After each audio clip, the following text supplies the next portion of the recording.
Hello, everyone. We're about to start the last contributed talk session.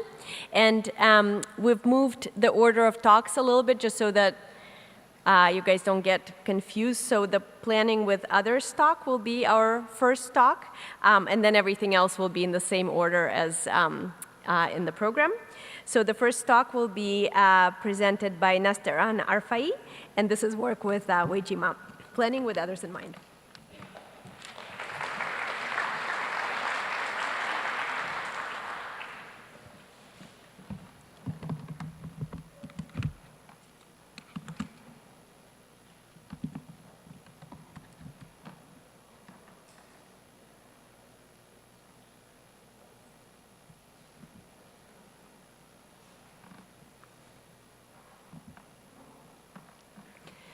Hi, everyone. As promised, my name is Nastaran Arfai, and I'm a PhD student in Weijima's lab, and I'll talk about planning with others in mind today. So there are many factors that make us the humans that we are, but one of the features that allows us to achieve objectives so complex that we ourselves don't believe we have achieved them is our ability to plan collaboratively. And we do that on different kinds of tasks, and sometimes it can be easy and effortless, and sometimes it can be difficult and prone to violence. And these are just a few examples of brawls that have broken out in houses of representatives along the world, proving that planning with others can be a difficult task. In cognitive science, collaborative decision-making has been studied in multiple perceptual paradigms and with tasks with small state spaces. Also, some really cool work has been done on the process of inference of the beliefs and goals and desires of others, and also on how people model and predict actions of others based on such inferences. What we aim to explore is collaborative complex planning, which roughly sits at the intersection of all these three areas. So we want to see first whether people take the future actions of their partners into consideration when planning collaboratively. And then if they do, how do they model others, and how do they incorporate these action predictions into their planning process? And so to do this, we have designed a new paradigm called the collaborative construction task, where two players start from two different locations on a map, and they connect to cities or dots on this map and trying to maximize the number of cities that they have jointly caught. So let's go through an example trial here. You are the green player, and your collaborator is the blue player. Your collaborator makes the first move using the shared budget equal to the amount of distance that they traveled, and now it's your turn to make a decision. You take the next move, and your score is increased by 1. Your joint score is increased by 1 again. Your collaborator makes another move, turning the joint score to 3, and now it's your turn to make a decision. But it seems like all the potential actions that you can take are not better than the ones that your collaborator can take. So you skip, and you decide to give that turn to the other player. And so on and so forth. The game goes on until no more actions can be taken. The trial is over, and your score is the number of cities that you collected together. So far, I've described the multiplayer version of the task. We also made a single-player version where one person would control both the green and the blue player. And we had 30 dyads come into the lab and play this game in 2 sessions. And people could not talk to each other during the game, and they were under no time constraints. Let's look at some data now. So we define performance as the ratio of the actual number of cities collected compared to the maximum that could be collected. And people kind of perform well. Dyads do OK on the task. And critically, they perform better than the performance of the solo optimal policy, which is the best performing policy that does not at all account for the future moves of the collaborator. which is a piece of evidence that people do consider future actions of others in their planning process.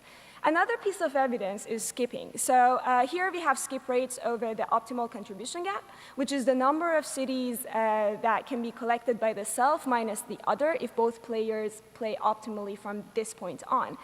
And if people were not considering the other player at all, they would never skip. Or if they were skipping randomly, this would be just a flat line somewhere. But this is what we see from the data, and it shows that people skip less when their state allows more contribution to the shared score, and they skip more when they can contribute less to the shared score, showing that they're aware of the state of both themselves and the other person. Now for modeling. One of the easiest models that you can make is the greedy model, where the agent just goes to the closest city with some noise or skips randomly. And this can do well sometimes, but not always, and it can make some bad mistakes. Another very similar model is the jointly greedy one, where it's very similar to the greedy model with the exception that it also looks at the greedy action that is available to the other agent and skips if the other person has a closer city available. And that can also sometimes not perform very well. The solo optimal model, on the other hand, has access to the maximum number of cities that are reachable, that are achievable from any of the cities within its reach, and goes with some noise to one of those cities. And as you see, sometimes it does well, especially when the optimal contribution gap is positive, but not so very well when the contribution gap is negative. The tree search algorithm uses a heuristic value function to estimate the value of each state. Then it gradually improves the accuracy of the value estimates by expanding nodes of a decision tree and then backpropagating the values down to the root of the tree. In its collaborative context, an agent can evaluate possible gameplays by interleaving its own actions and the predictions of the actions of others. So we built a model using this approach with a value function that is the linear combination of the number of cities that were caught, the number of cities within reach, the remaining budget, and the value noise. And then it does a best first search with a given stopping probability and a lapse rate and a pruning of the unlikely branches. But the potential problem with this interleaved approach is that it requires people to take their attention back and forth continuously from themselves to the others, and that might not be something that people actually do. So we made an alternative model where the approach is to create parallel tree search models, starting from the current position and doing a separate search for the self and the other, deriving the value of actions available to the self, but also the value of skipping as the highest value action available to the collaborator. So how do these models do? We fit each model to the behavior of each individual subject separately, and plotted the total AIC and BIC of each model across all participants minus that of the best performing model, which is the parallel collaborative tree search model here. We have also used the best fitted parameters from each model to each subject to simulate actions in these various states, and we'll overlay model results on top of the data. So here, accuracy, we are showing accuracy as a function of optimal contribution gap and optimal depth. And this is the results from the greedy model, jointly greedy, solo optimal, interleaved tree search, parallel tree search, and here parallel tree search alone. We do the same for skip rates. And we see the greedy model, jointly greedy, solo optimal, interleaved tree search, and parallel tree search, and here by itself.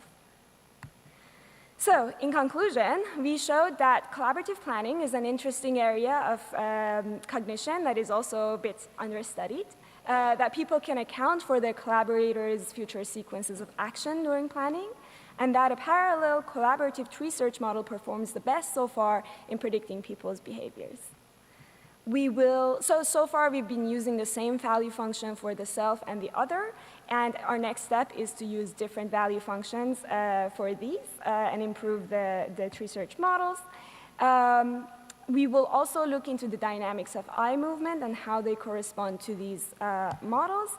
And also we will look at communication during collaborative planning. I'd like to thank my advisor, Wei Jima, and the wonderful MALAB, and thank you for your attention. And please reach out if you would like to continue the conversation.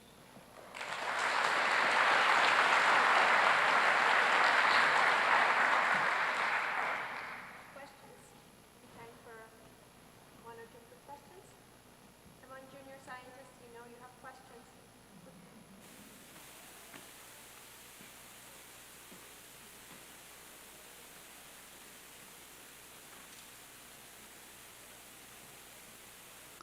Hi, nice talk. I didn't really understand the difference between the parallel and non-parallel tree search model. I mean, is it literally you're saying that people are doing both at the same time? Like, how would you predict the attention to vary, for example? You said there would be this cost of switching back and forth.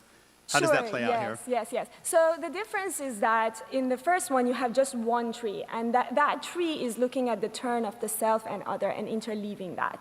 So each branch is self, other, self, other, self, other. And that is the real structure of the task, right? This is a turn-taking task. The parallel model is not exactly what the format of the task is, but it's an approximation which builds two separate trees and differentiates the actions of others from the action of the self more, and then only compares those things. So yeah, they're pretty different actually in their function. They can start to kind of like do similar behaviors, but the underlying structure is very different.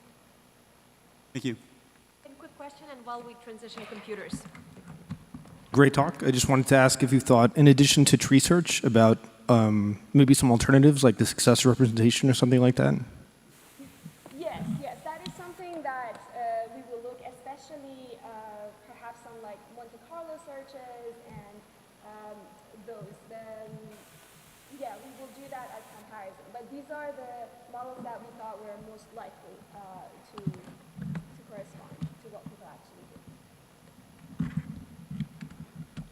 This is supposed to just, sorry, just, I don't know. Was there no cord to?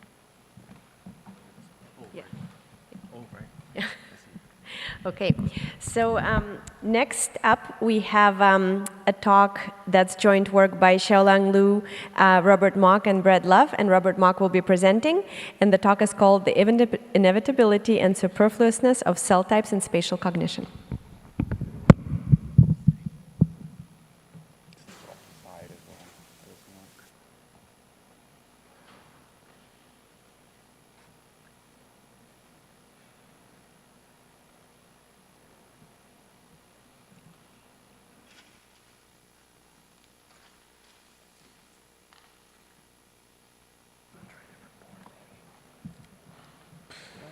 Wait, I can just mirror this, please. Oh, come on. Different port, you said? Oh, you mean different here? I don't know which one's better.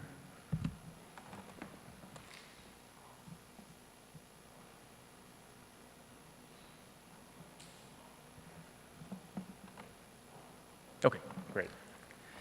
Cool. Great to be here today. I think it's been such a great conference. I'm speaking on behalf of Xiaolang Lu, who couldn't be here today, but really spearheaded this work. I'm going to talk, this talk I'm giving hopefully will be thought-provoking. It's quite a simple message, but I think maybe we can think a bit more about how we do neuroscience. So first, how do we try to understand the brain? Historically, people had limited methods. You know, they had one electrode, they poked their electrode into the brain and tried to find something interesting, right? It makes sense to do it that way.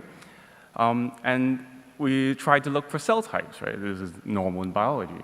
People found spatial cells, concept cells, mirror neurons, you name it. And so I have a few cells here, like most people will know.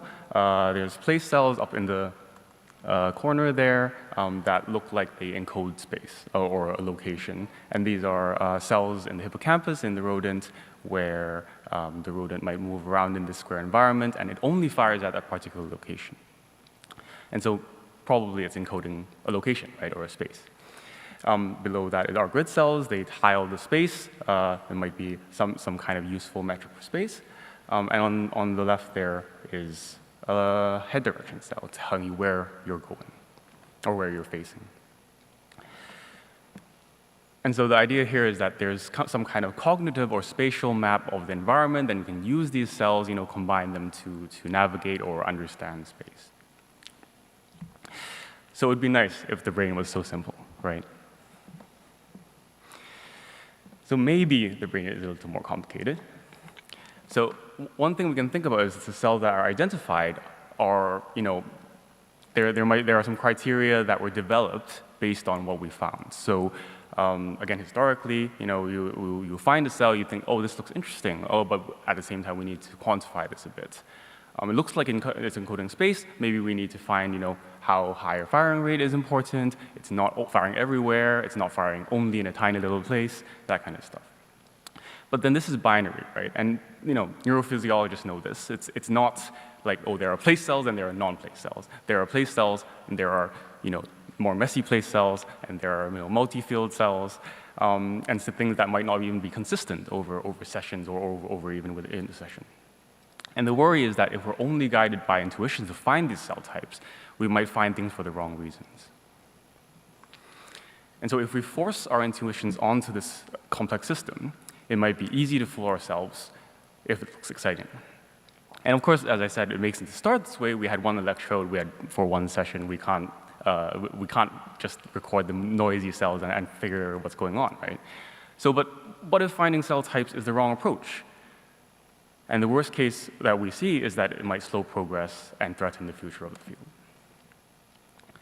So in one example from our previous work is that spatial cells are not just spatial. In this case, we found that a clustering model that can cluster concepts, in this case, hopefully you can see it's birds at the top and mammals at the bottom. If applied to navigation on the right there, creates these grid-like patterns. So it's the same algorithm for clustering concepts and space, and you get different results. And so this means that grid cells in this context is one case in a spatial context that creates this pattern of activity, whereas in other contexts it would create a different one. So this is not only us. Of course, there's a lot of work now talking about non-spatial aspects of hippocampal formation representations. So our questions in this project is, are spatial cell types really cell types with specific functions? And how can we test this?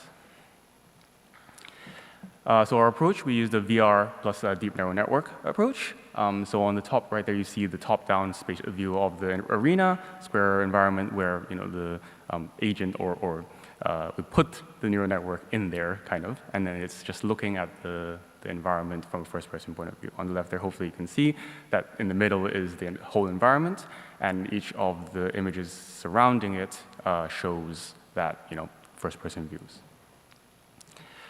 So one thing to note is that this is a null model, right? So there's no spatial knowledge, there's no learning, and no plasticity. We're only using these neural networks, which are either trained on object recognition or not trained at all.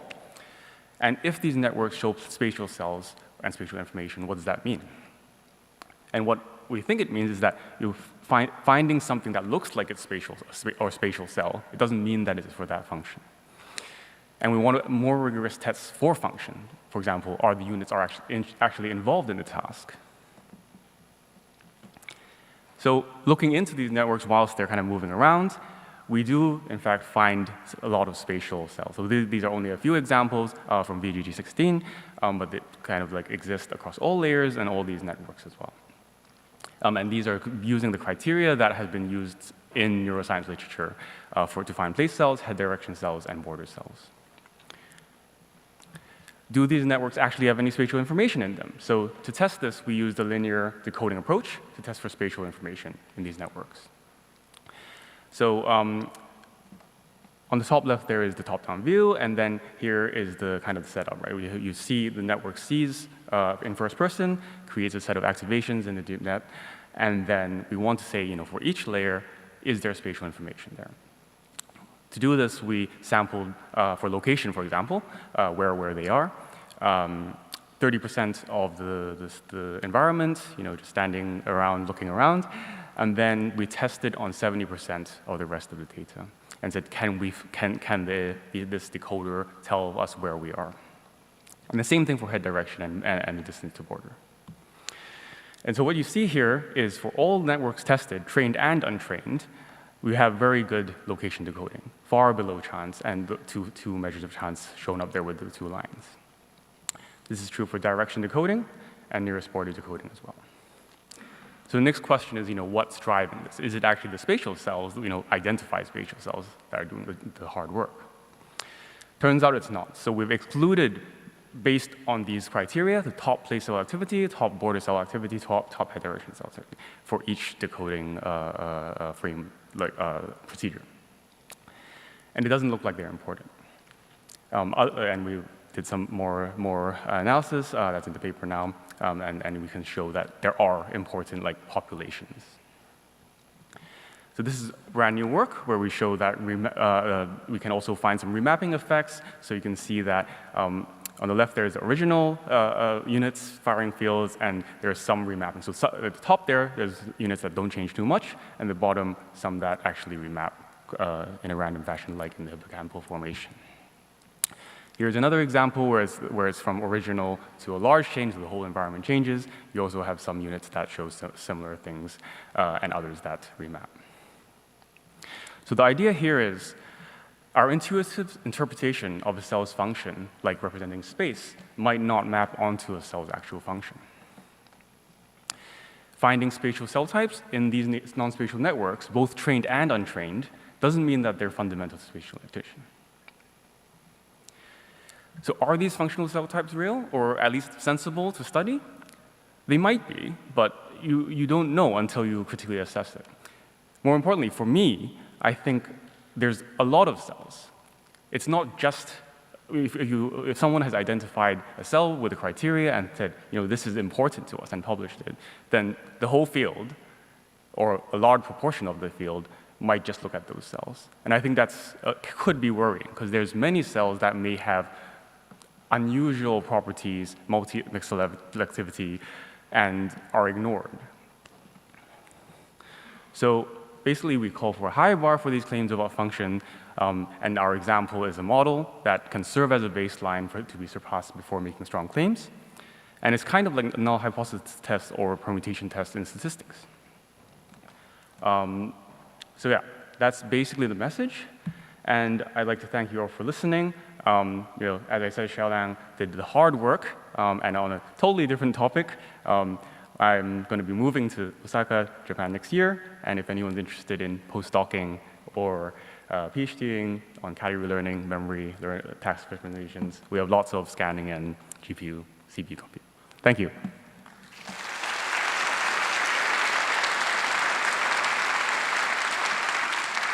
And come talk to me if you're interested. Very cool and provocative. There must be questions. I have questions, but I don't want to leverage my... Are you coming down to ask a question or bathroom? Yeah, I think he is. All right, so we already spoke at the poster, and I agree with the general idea that there is this set of neurons that are, very large number of neurons that are showing mixed selectivity, that are showing responses in between these strict categories in terms of a continuum of different responses. So I agree that there should be more presentation of this distribution of responses as is starting to come out in the papers. But just to fight, for my side a little bit, because I am a believer in the functional importance of these cell types, I guess one argument I would make is that I personally would not want to have the kind of the baseline null hypothesis be, a feed-forward multi-layer neural network, even if, it's a completely untrained network, because that, my perspective on the function of the brain, which, contrasts with many of those types of models, is that the feedback connections are very important. They're literally, 80% of the neocortical connectivity is feedback. The recurrent dynamics are tremendously important. So I just want to emphasize that, I agree that we should present the full range of data, but I don't want that model to be the null hypothesis. So I think, thank you. It's important that the null hypothesis not be the right model, right? So the point here is that we can actually create these kind of cells even though it's not recurrent, it's not like the brain. I would say, so it is a feed-forward model, so it can't do a lot of things, right? It can't do sequences, and so you can kind of like say, oh, this is when we're doing our sequence learning or something like that, this is not important.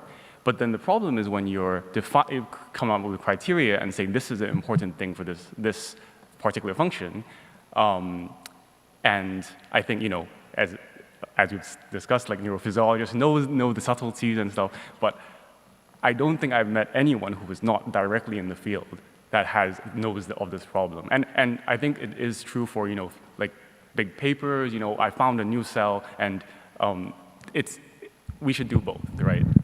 Thanks. Okay, thanks for starting. If it's a quick question, then while we're transitioning. No, just real quick, do you guys have data on like how robust these results are to changes in parameters, and like specifically the first thing that comes to mind is like how wide the neural network is, because then and also the threshold at which you pick the place cells, because I imagine the lower is the threshold for how specific these place cells are, then like more cells would be picked. So yeah, do you have plots showing these results standing over these varieties of parameters? So what was the last part of that? The results that you were have plots showing quite wide cells, you mean? Like not very specific?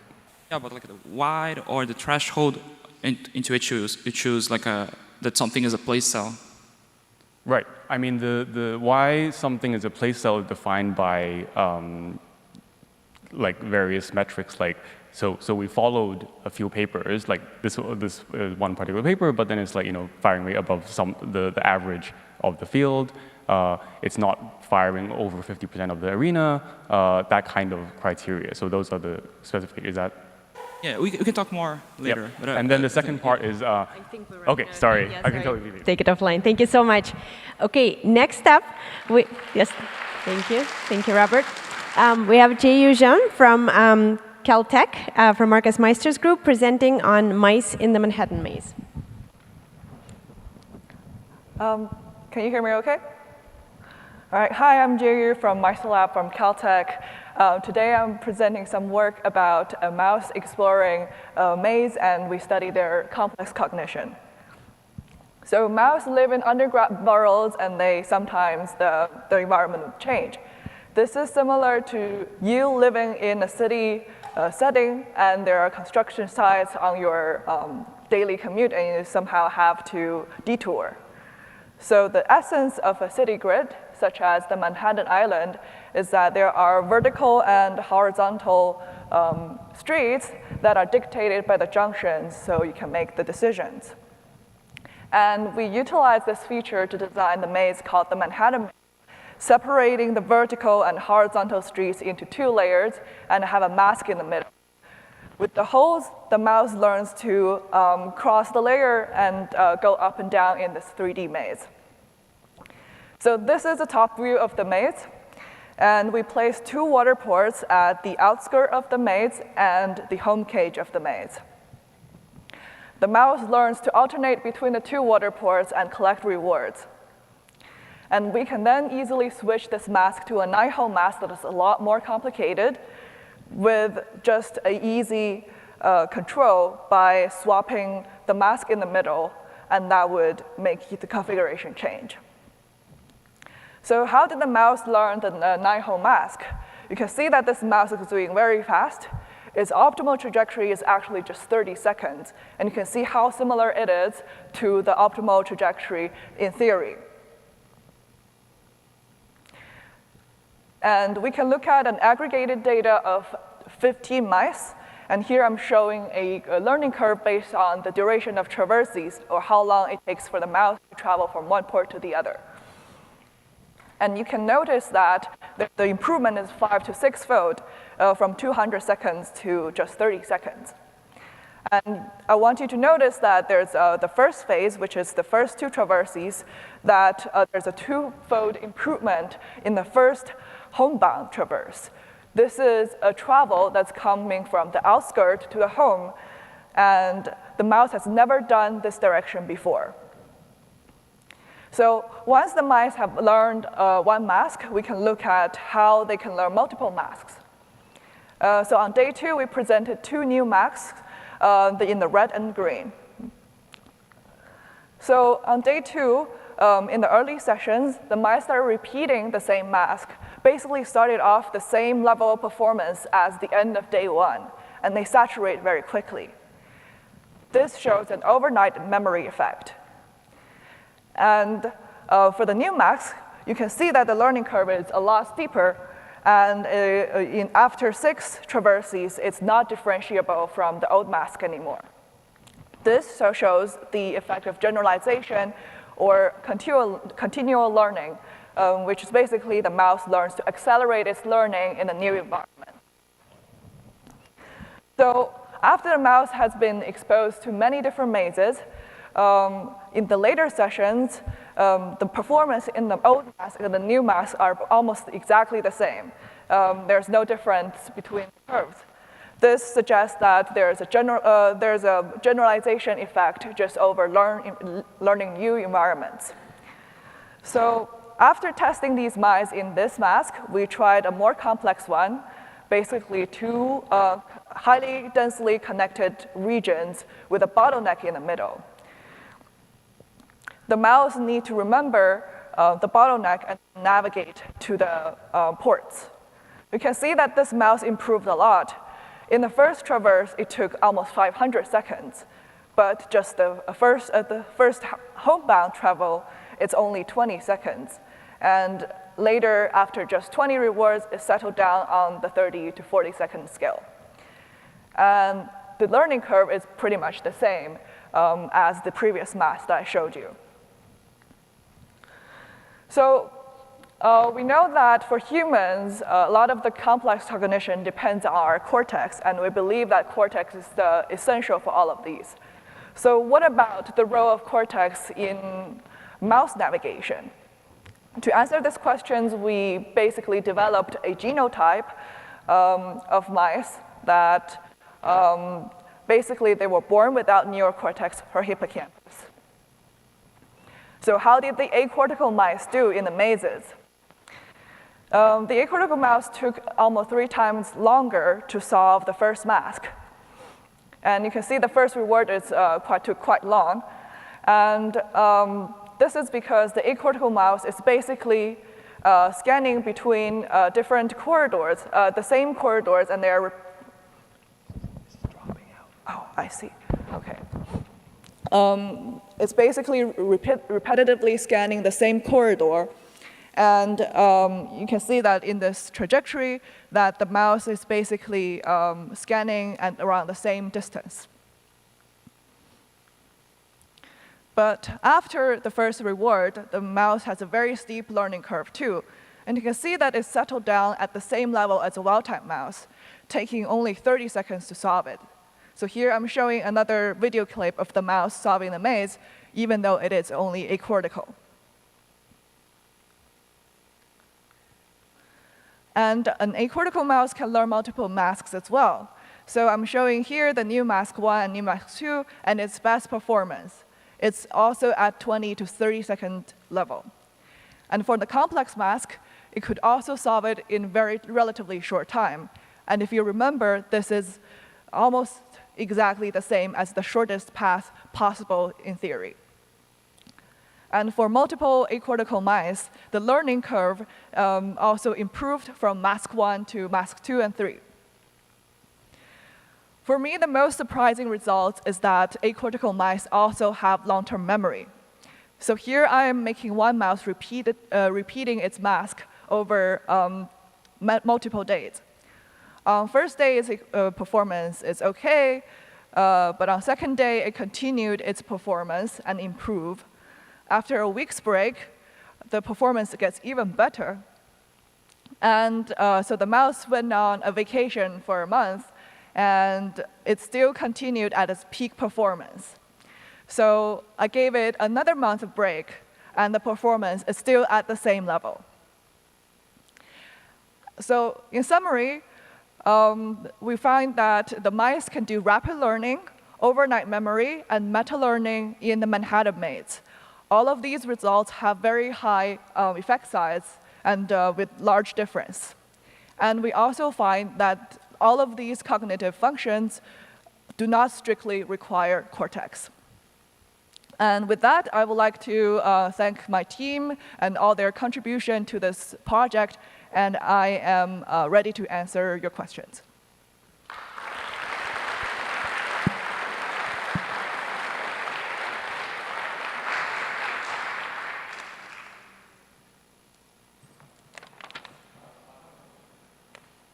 When it's come, it's great work. Thank you for your presentation. And when it's come to the grid-like maze, some previous literature says either rodents or primates can do that based on memorizing the order of the direction. Either it's like left, right, right, left, or like a sequence of orders to move. I don't know if you control the, when you switch to the type of maze in the next day, have you controlled the order of the direction for? Yeah. Okay. Yes, I want the slide, sorry. No, it's yeah. sorry. Okay. So thank you for that question. I clearly paid you $100 to ask it, so I can show you this slide. So basically, the new mask that you saw has 2 different turn sequences from the beginning. There are 9 holds.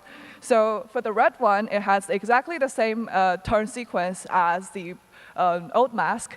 And the new mask C is green, and it has a different turn sequence. And we find that with different measures, there's not too much difference between the performance in the 2 different type of turn sequence. So from our observation, it seems like the mice haven't done any sequence learning. Thank you so much. Hi, great talk. Thank you. Very stunning. Can you speak up? Very stunning results. What the acortical mouse? What else? What other resources does it have to work with? How does its brain look like? Okay. Clearly, also paid you $100 for that question. Here is a basically an MRI scan we did on the acortical mice. So in summary, these mice do not have the dorsal forebrain. They don't have the dorsal, the cortex, prefrontal cortex. They don't have motor cortex. They don't have primary visual cortex. The remaining structures are the subcortical structures, such as superior colliculus, for example. That's integration of motor and vision. And cerebellum, which also supports learning. And there are also many different candidates. So this is a question we're still exploring. It almost looks like it expands to the same size. Is it expanding to the same size? No, the subcortical regions are staying in the same size. You can see the cavity over there. Basically, it's the same amount of volume. We didn't find any volume difference between the subcortical structure in the acortical mouse versus the wild-type mouse. Sorry, we're going to have to move on. Thank you so much. That was really great.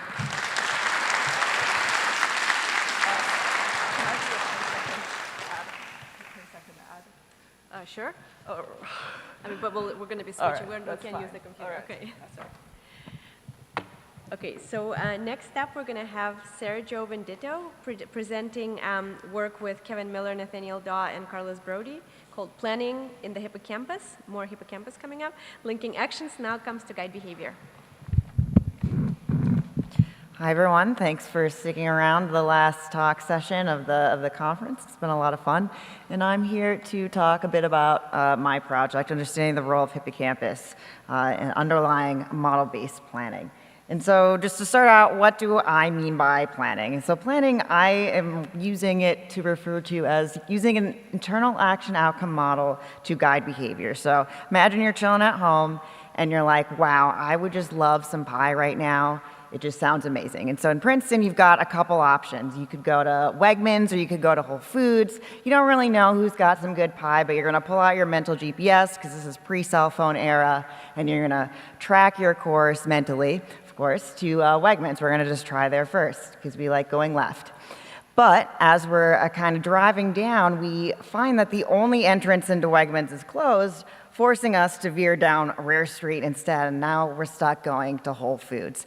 Fortunately for us, Whole Foods has some amazing pie, and it's so good that the next day when we're going to go back for round 2, we're going to instead plan our route to go directly to Whole Foods. And so we believe that this mental GPS kind of represents this internal action outcome model that represents not only the states of the world, but also the connections between them. And we believe that this kind of exists in the brain, and we can use this type of model to propagate values from outcomes that we've experienced back to relevant choices.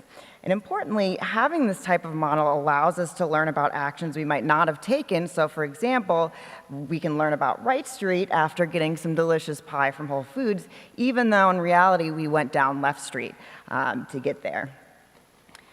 And so we have pretty good reason to believe that this exists in the hippocampus, and we don't have time to go through all of those reasons, so I'm just going to flash them on the screen. But the most important one for me is the fact that it's been causally implicated in model-based planning, and specifically in the tasks that I'm going to be using in the study that I'm talking about today. But the question still remains, what are the neural representations, and how do they support this process in the hippocampus? And so I'm going to try to briefly cover this entire project in another 7 minutes by going into 3 parts. First, I'm going to go over the task itself, so hopefully you can believe me when I say that the rats are planning. And next, I'm going to show you kind of what's going on in the hippocampus. And then finally, using those representations that we see, how is that linked to planning on a trial-by-trial basis? All right, so starting with the task, we have what's known as the rat 2-step task, and this was developed by Kevin Miller. And essentially, we've got a rat that's in this behavioral chamber with 6 ports that correspond, each row corresponds to the first and the second step. So the rat has been trained to poke into these ports that light up. So at the beginning of a trial, he's going to poke into that top center port, and then that's going to cause lights to turn on into the adjacent 2 ports. And this is the only free choice in the trial. He can choose either left or right. And after he does so, there's going to be a sound that plays. And the sound that plays is going to correspond to one of the 2 bottom side ports, and basically which one's going to get lit up, which grocery store is going to be open at the end of the task. And that light that will shine is dependent on the choice that the animal makes at the first step. So if the animal were to make a left choice, there's going to be a high probability that that bottom left port's going to light up, and a low probability that the right port's going to light up, and we're going to see the opposite true if the animal chooses right instead. And we call those high transitions the common transition, and the low probability the rare transition. All right, so that bottom center light is to initiate the second step, so he's going to go and do that, and then, of course, there's only going to be one light that turns on in the outcome port that corresponds to the sound he heard earlier. And after going there, there's going to be some chance of receiving reward. And specifically, there's going to be one port that has a really high chance, and the other port's going to have a lower chance. And that, the better port is going to kind of flip unpredictably throughout a session, and it's the rat's job to figure out, which port is better, which one's got that better pie. And they can do this. And unfortunately, we don't have time to convince you, but you can go to Kevin's 2017 paper to see a more convincing argument. But lastly, I just want to point out some notation that I'm going to be using for the rest of the talk, where I kind of refer to each of these ports with a letter and a number, the letter being the side, left, center, right, number being the row, 1 or 2. All right, so let's see what's going on in the hippocampus. To answer that, I bilaterally implanted NeuroPixels 2.0 probes targeted at dorsal CA1 of hippocampus. And I did this in 4 rats, and this allows us to really densely sample many, many simultaneous neurons in CA1, allowing us to really capture a relatively comprehensive picture of the model that's being represented. And so if you recall, we've got kind of 4 trial types that are defined by the choice side and the outcome side. And what we can do is we can unravel these port trajectories into just like this linear space. And this is what we're going to use instead of this 2D port space to kind of look at how the hippocampal units are encoding each of these trial types. So zooming in on the left trial, what we find is that we've got subpopulations of units that really like specific port events. So this top green, this lime green portion really likes that top center port. We've got another purple population that likes that top left. There's a population that likes the top right that's silent during this trial. Another population that likes the bottom center. Another bottom left, and of course bottom right, which again is silent in this trial. And so when we look across all the other trials, we can see that all the activity is tiling, or we have a very comprehensive coverage of all of these trial types. What this point of view doesn't exemplify is the fact that we have even more specialized coding happening during the second step of this trial. And specifically, we've got units that really like to fire, at specific locations, but only when a certain condition is met. And for this circumstance, that condition is the choice that the animal made previously. And so this first example unit is one that fires at that bottom center port, but only after making a left choice. Similarly, we can see example units that fire at the bottom outcome ports, but only after a preferred choice is made. And this basically gives us this joint decoding of choice and state throughout the trial, and gives us kind of a distinct activity map for each of the trial types. And essentially, what it also gives us is a choice decoding basically anywhere throughout the task space. And this is the kind of decoding that we're going to look at in between trials to see how it links to planning. All right, so lastly, what we want to see is that the hippocampal activity should reflect the planned action. So what the planned action is can be kind of hypothesized from the choices that the animal makes in behavior. So I didn't show this earlier, but now I will. This is just kind of how the animals respond to transitions and rewards on subsequent trials. So for a common transition reward, animals are going to be likely to make the same choice. After an emission, they're going to be more likely to switch choices, and this pattern of behavior is true whether or not they're using a model. But we see this pattern flip for these rare transition trials. And so after an emission, these animals are more likely to stay instead of switch, and after a reward, the animals are more likely to switch. And this is kind of how we know that they're using the model on a behavioral level. And so what we want to see on a neural level is a similar pattern. And so we're going to kind of look for this pattern of choice encoding by predicting like what choice is being encoded by the neural population given some window of activity. And this is just using a Bayesian decoding approach that's used a lot in the hippocampal literature. All right, and since we only have 2 choices, we can also condense this to a single metric, and we're going to have it with respect to the same action that the animal had just made minus the opposite action. And so what we want to see is that for common rewards and rare emissions, we should see a more positive value representing the same choice, and we want to see a more negative value biased towards the opposite choice for these common emissions and rare rewards. All right, and so we're going to look for this during the intertrial interval because the animal is most likely to plan after receiving some outcome and before making another decision. And so we're going to actually, limit this a little bit further so we know exactly where the animal is and that he's engaged in the task. And then what we see during the average activity limited to these 2 windows is this exact same pattern that we see in the behavior. So we see this kind of more positive effect or more encoding of the same action after these common rewards and rare emissions. And then relative to the same transition type, we see it biased towards the opposite choice following common emissions and rare rewards. And importantly, this is true regardless of what the animal does on the next trial, which is really reflective of some model-based credit assignment or planning process that's happening and not just a selection process. All right, so I think that's the last of it. I hope I was able to cover it adequately. And with that, I'd like to thank my advisors, Carlos and Nathaniel, and of course, Kevin Miller, who's been a very invaluable collaborator, as well as my labs. And if you weren't able to make it to my poster, Kevin has posted it online, so feel free to go scrutinize it. But there are some typos that I might fix before you get there, but also might not. Okay.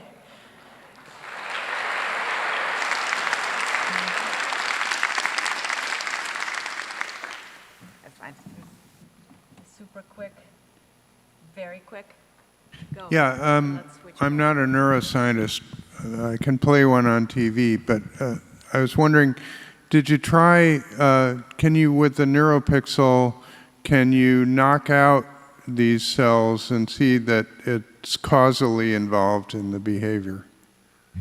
Not with the probes themselves. I don't think they allow enough current to actually ablate anything. But the study that Kevin did previously with rats in the same task was a causal manipulation where he infused mucimol into dorsal hippocampus. So we do have that kind of causal knowledge already, just not in these 4 rats.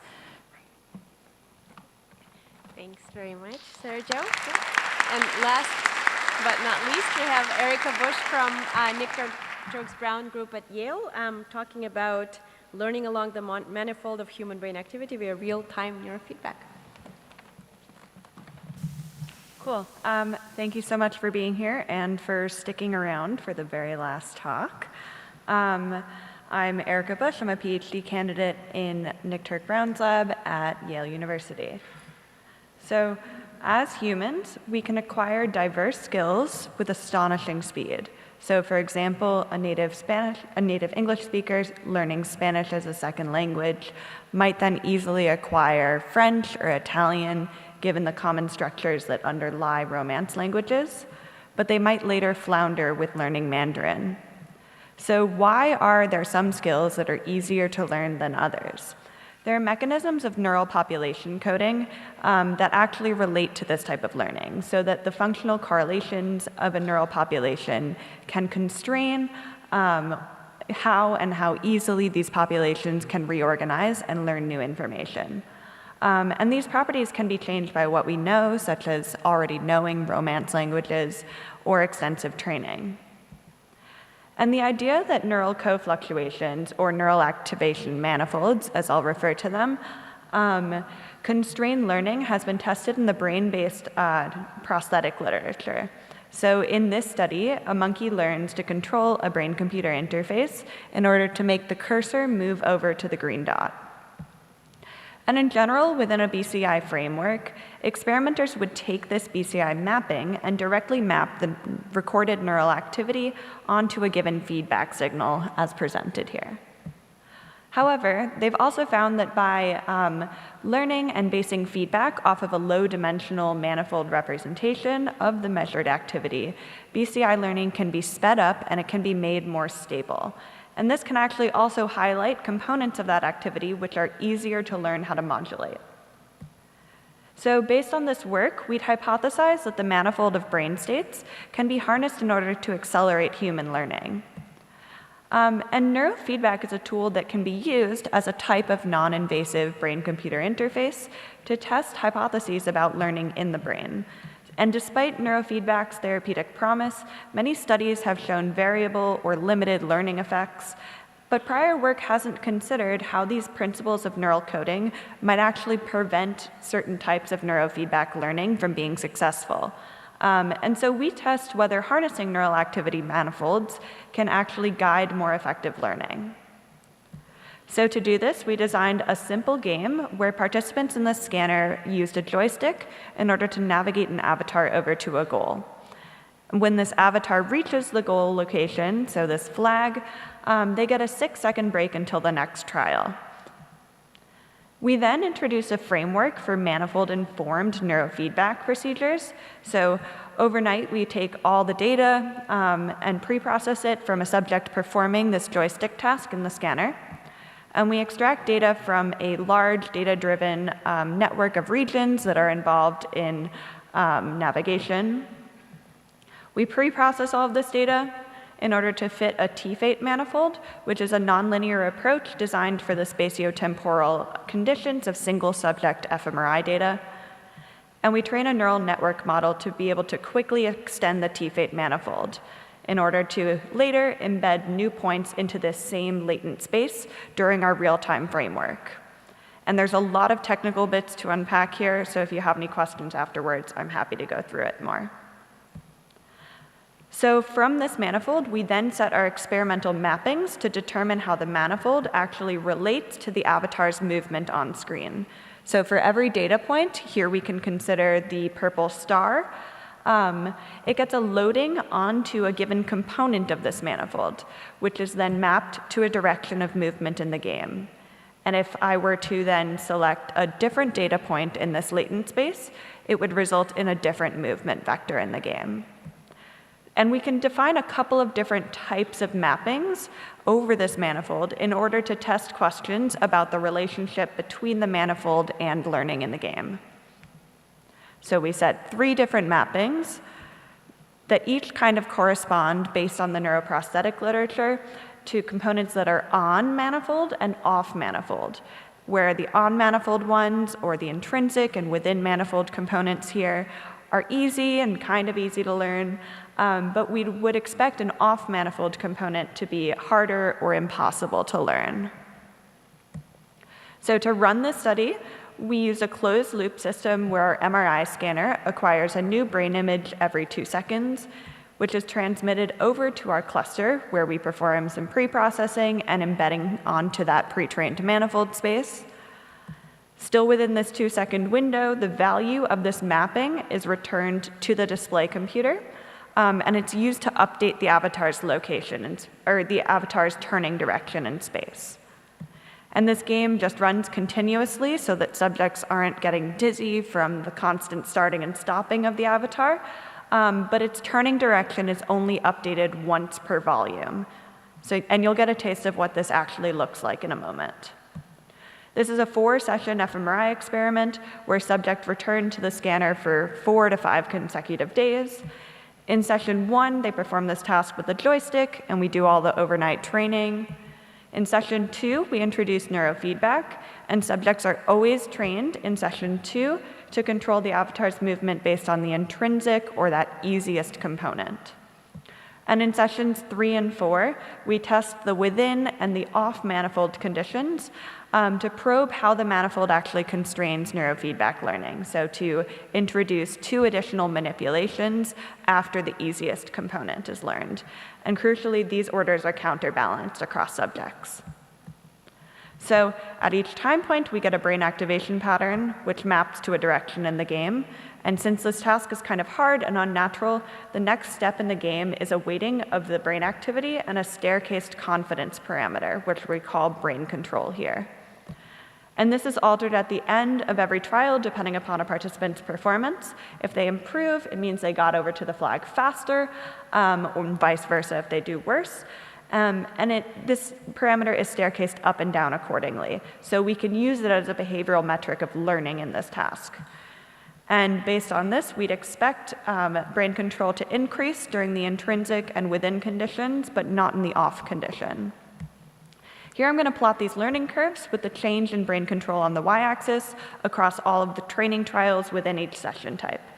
So in the IM condition, we see strong learning effects right from the start. In the WM condition, we see a reliable yet slower curve than the IM condition, and virtually no learning in the OM condition. And this is reflected if we just look across learning in all the trials within sessions of neurofeedback. And this is what it might actually look like in action. So these are real trials here. The information in black at the top is the display participants can see in the scanner. And their goal is to always level up, which means that they've increased in the amount of control they have. The white text at the bottom is just a demo. It's not shown to the participants, it's just for us. It counts the volumes that are coming in. And so if you watch in this trial, you can see that each volume results in a different decoded angle. So the avatar is turning in a slightly different location. And it's slightly biased back towards the center because it only has 80% of the control over the avatar's movement. But just to show you that in contrast with an off-manifold component, so let's look at the final run of a session in the off-manifold condition if we were to artificially set this parameter to match the IM condition. So the avatar goes veering off in circles, and it shows that the participant hasn't actually learned to control this axis in the same way it had in that intrinsic condition. So based on the behavioral findings that we saw, we'd expect there to be a similar pattern of changes in neural activity within each of these conditions. So here I'm just going to plot a change in the neural variance that's explained by each component of the manifold at the end of its training relative to the start of the training. We find that the intrinsic component explains significantly more variance at the end of the session, as does that within manifold component, but the off-manifold component does not. And these significant results would correspond with our behavioral results. So last, we consider the relationship between these two metrics, between the behavioral and the neural learning effects that we saw.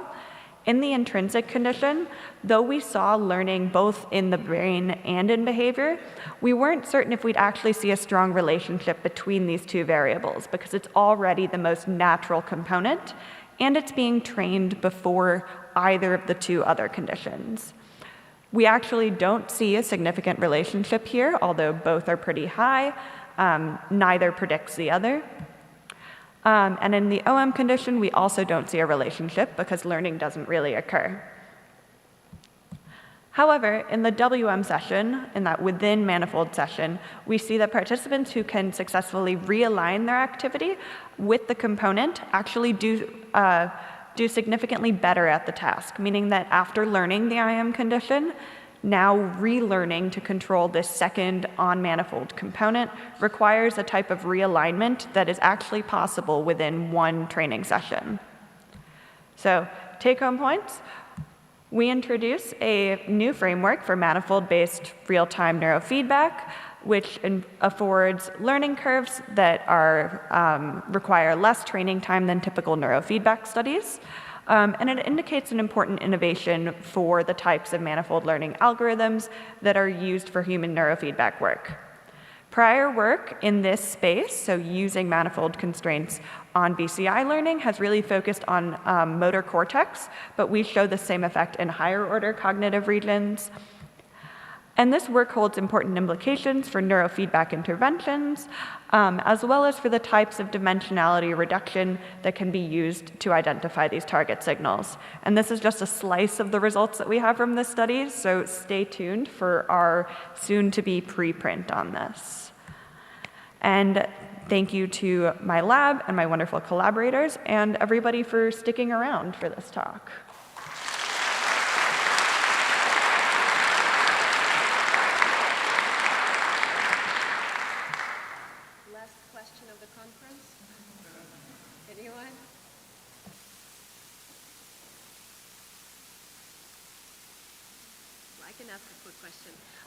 I was wondering, so maybe I missed this when you said, can you hear me? Okay.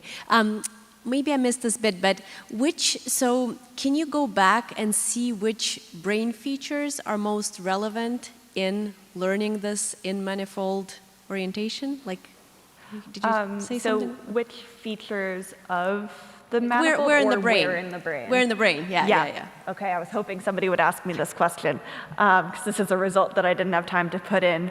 But so we are targeting this kind of network of navigation-related regions. This was a large neurosynth search for navigation, and we took a pretty big ROI here. But actually, when we look back, well, first we did one analysis where we moved a searchlight through this entire mask in order to find the exact regions within the mask that were most affected by the neurofeedback. We found it across the whole mask. However, if you look, can I show navigator? When we looked back at the regions that showed improved decoding after neurofeedback as opposed to at the start of neurofeedback, we didn't find any regions that really significantly improved in their ability to do decoding. This was a searchlight-based decoding procedure. We didn't find any regions in the IM or in the OM conditions that showed improved decoding, but we did find improved decoding in the WM session. So this is looking at the end versus the beginning, and these voxels are after cluster-based thresholding, what survived significance here. And crucially, only 1% of these voxels overlap with the ones targeted in the neurofeedback. That's cool. So. Okay. Well, thank you very much. Let's thank Erica again.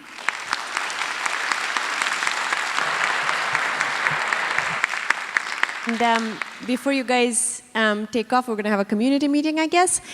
But before that, I just want to say a huge thank you to Talia, my organizer, who really did most of the work, and to our Meeting Perfect team, who were incredible. And this has run smoother than I could have imagined a conference running, especially Shawnee, Lynn, and Jeff. Thank you, guys. Wait for it. And please, another thank you to the organizing committee, including critically Nico Shuk and Lorg Williams and others, our junior helpers, all of you guys, especially Greta and Jacob, and there was somebody else. Oh, and the sponsors who made it possible to have this in the expensive city of Boston. Okay, so thanks so much, and I guess we'll have a community meeting now. Okay, thanks, guys.